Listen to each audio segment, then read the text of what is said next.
กราบทักทายสบายดีและสวัสดีจ้าพี่ทุกคนทางฝั่งไทยหรือฝั่งลาวหรือว่าต่างประเทศเนาะมื้อนี้มาพบกับช่องน้องเอิญสาวลาวคือเก่ามื้อนี้สิมาเฮ็ด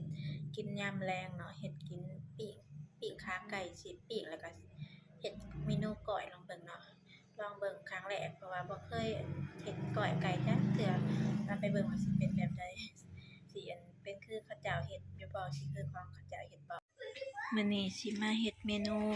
ปิ้งไก่ก้อยเนาะพี่น้องเพราะว่ามื้อนั้นน่ะคั่วไก่มื้อนั้นคั่วไก่แลจงค้าเพิ่นไว้เนาะจงค้าไว้กินมื้อใหม่มื้อหน้าก็เลยได้มาเฮ็ดกินมื้อนี้ก็สิปิ้งและสิก้อย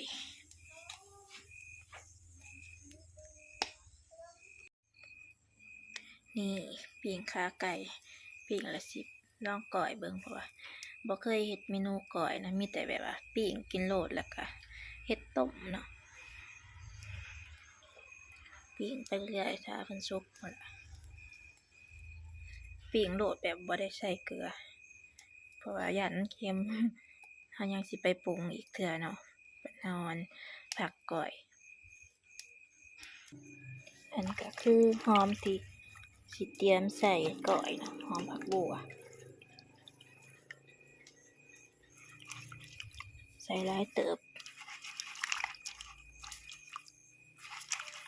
เดี๋ยวสิไปล้างหอมก่อนนี่ไก่สิสุกแล้วทุกคนไก่สิสุกหรือไหมนำนี่แหละ ตัวนี้นะไหมนะมาแต่อันล้างผักงูมาเบิ่งเพิ่นว่าไหมนำแต่บ่เป็นหยังเนาะไหมแต่อันนะไหมแต่นางเพิ่นสิซื้อศีลบ่ได้ไหมเดี๋ยวสิไปซอยหอมอันนี้เฮาล้างหอมแล้วแหละสิไปซอยเตรียมไว้ปิ้งไก่อีกบัดนี้ก็คือสิสุกซอยหอมก่อนทุกคน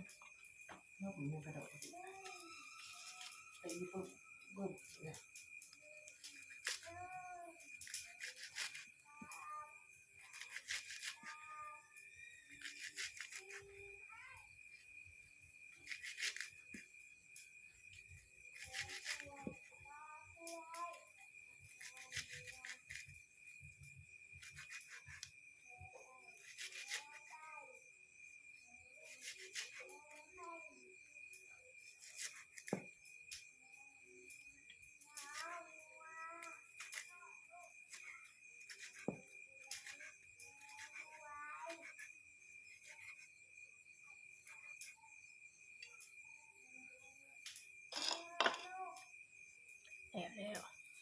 ใส่ถ้วยเตรียมไว้ปีกไก่สิสุกแล้ว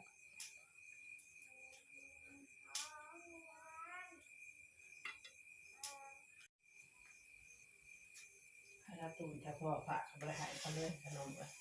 เหนื่อยจะบัด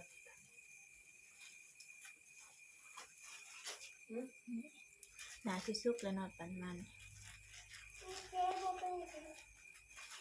อันนี้นะเป็นตอนที่เหลือแล้วสิปิ้งต่างหากเอือกแม่เอือกเกลือแหละปิ้งต่างหากแล้วสิเอาไว้ให้มันเกิดกิน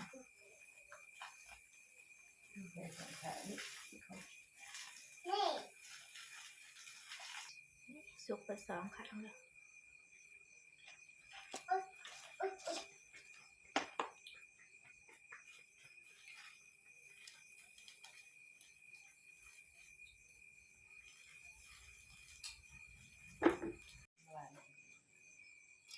สุกเลยสิมาซอยทุกคนซอยสิ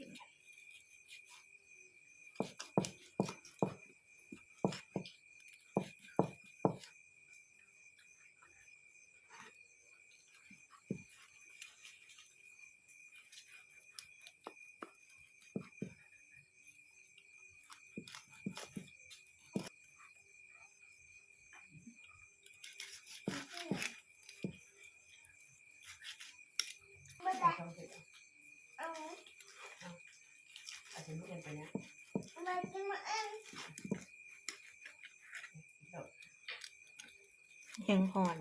ซอยมาแล้วห้องกับปิ้งออกมันก็มาซอยไอ้ถ้วย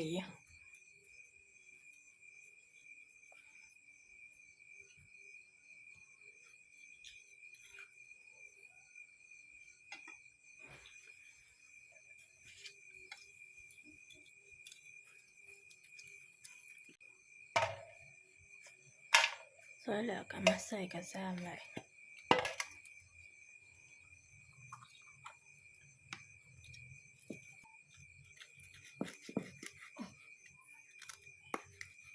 หอ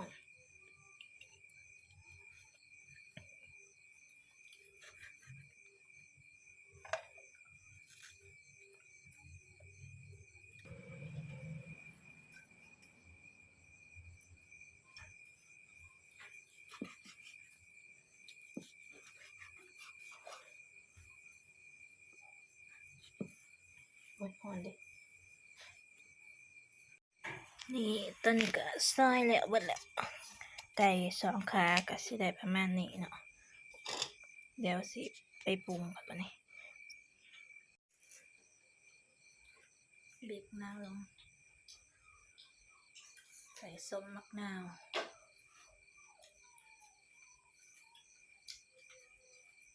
ขัวใส่น้ำปลาใส่น้ำมันใส่พริกอ่ะ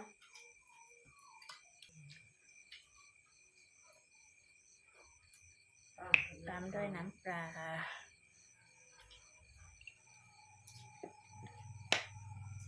แล้วก็แป้งนัวใส่ได้แซ่บได้บ่ใส่ก็แซ่บ แล้วก็ขัว ตัวนี้ก็ใส่น้ำปลาแป้งนัวแล้วก็ส้มบัดนี้ก็สิมาใส่น้ำปลาจักหน่อยน้ำปลาแดกน้ำปลาแดกนะว่าผิด ปลาแดกจักหน่อยแดกอะไรแล้วก็ขัวแม่ พวกแล้วไม่มากกว่า ข้าวคั่วใส่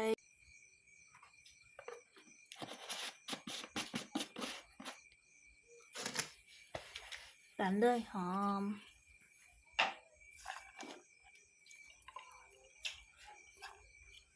ใช่ปะ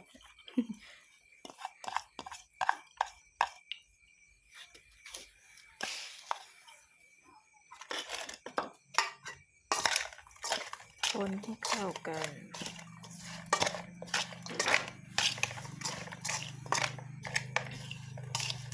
ตอนโคลเคลตอนใหญ่พด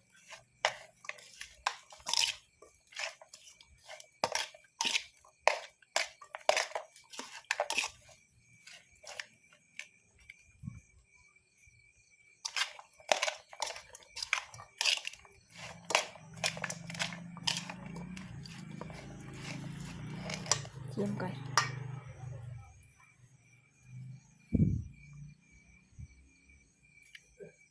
เที่ยวก็ได้ครับ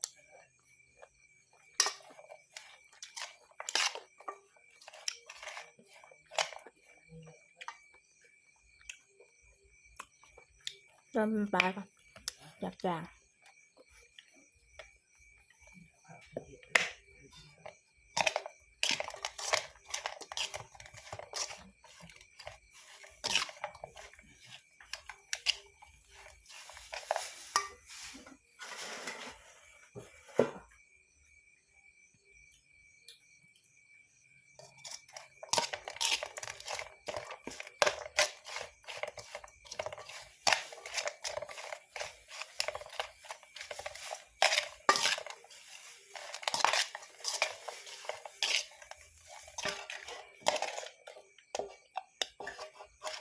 เป็นแก่เป็นกระดูกกินจะเกลือแล้วเนี่ย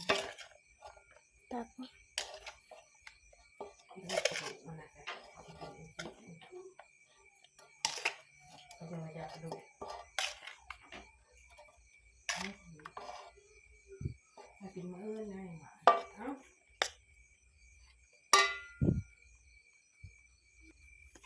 ล้างผักขมิกอันนี้สิเอิ้นว่าผักขมิกเนาะพี่น้องบ้านพี่น้องเอิ้นว่าจังใดทั้งบ้านเฮาสิเอิ้นว่าผักขมิกเป็นกับก้อยกับลาบ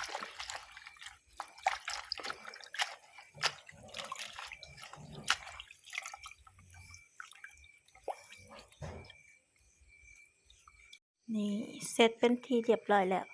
มาเด้อทุกคนกินข้าวแรงนำกันเด้อก้อยไก่อันนี้ก็สิเป็นปิ้งที่ไว้ให้นางเคิดกินเนาะกินกับผักขะเม็กมาเด้อพี่น้องข้าวเด้อทุกคนข้าวแรง ต้องปิ้งปลา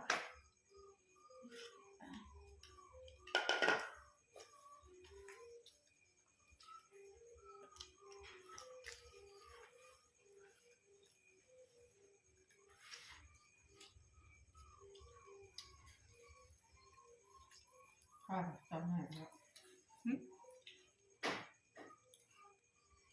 จำไงกันเนาะไม่ทำพริกบ้างเรื่องพริกค่ะ ไม่ลืมใส่มะพริกครับ แจ่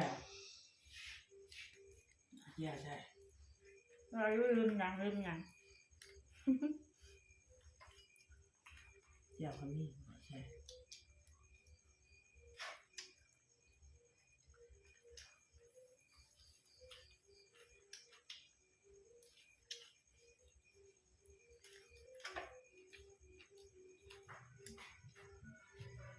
โอเคเนาะทุกคนหลังจากที่กินข้าวอิ่มแล้วตอนกินข้าวมันบ่ได้พอตรงกินข้าวสักเนาะถ้าเป็นว่าถ้าบ่ได้มาคลิปนี้ก็อย่าลืมฝากกดไลค์กดแชร์กดติดตามและกดกระดิ่งให้แจ้งเตือนเนาะแล้วก็เป็นกำลังใจให้น้องชาวลาวนี่เด้อจ้าสำหรับมื้อนี้ก็สบายดีและสวัสดีจ้าบ๊ายบาย